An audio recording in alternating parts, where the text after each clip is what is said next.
A teacher of the law approached Jesus with a serious question. "Teacher," he asked, "what must I do to inherit eternal life?" Jesus replied calmly, "What is written in the law?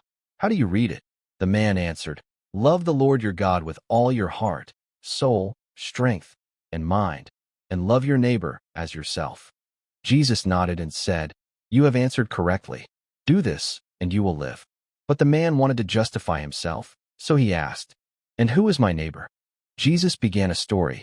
A man was traveling from Jerusalem down to Jericho, a road known for danger. Along the way, robbers attacked him. They stripped him of his clothes, beat him severely, and left him half dead on the roadside.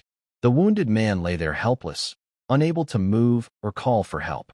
By chance, a priest came down the same road. He saw the injured man, but crossed to the other side and walked away. Later, a Levite, a servant of the temple, came along.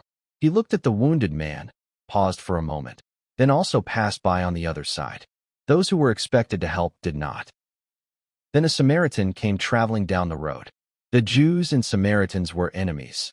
Yet when the Samaritan saw the wounded man, he was moved with compassion. He went to him, cleaned his wounds with oil and wine, and bandaged them. He lifted the man onto his own donkey and took him to an inn, where he cared for him through the night. The next day, the Samaritan gave the innkeeper 2 silver coins and said, "Take care of him. If it costs more, I will repay you when I return." He did not help for praise. He helped because love demanded action. Jesus turned back to the teacher of the law and asked, "Which of these 3 do you think was a neighbor to the man who fell into the hands of robbers?" The man replied, "The one who showed him mercy." Jesus said, "Go and do likewise." I hope you enjoyed, and please subscribe as a new story about to start. The Prodigal Son. Jesus told a story about a man who had 2 sons. The younger son came to his father and said, "Father, give me my share of the inheritance now." Though it grieved him, the father divided his property between his 2 sons. Not long after, the younger son gathered everything he had and traveled to a distant land. There, he wasted his wealth in reckless living. Soon, all his money was gone. A severe famine struck the land, and he began to suffer. The young man hired himself out to feed pigs. He was so hungry that he longed to eat the food given to the pigs, but no one gave him anything. At last, he came to his senses and said, "My father's servants have food to spare, and here I am starving."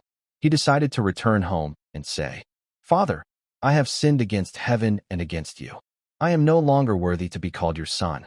Make me like one of your hired servants." So he got up and started back to his father. While the son was still a long way off, his father saw him and was filled with compassion. He ran to his son, threw his arms around him, and kissed him. The son began his confession, but the father interrupted him with joy. The father said to his servants, "Quick, bring the best robe and put it on him. Put a ring on his finger and sandals on his feet. Bring the fattened calf and kill it. Let us celebrate. For this son of mine was dead and is alive again. He was lost and is found." The older son was in the field when he heard music and dancing. When he learned the reason for the celebration, he became angry and refused to go inside. The father went out and pleaded with him. The older son said, "All these years I've served you, and you never gave me a feast." The father replied gently, "My son, you are always with me, and everything I have is yours. But we had to celebrate and be glad, because your brother was dead and is alive again. He was lost and is found." And please subscribe.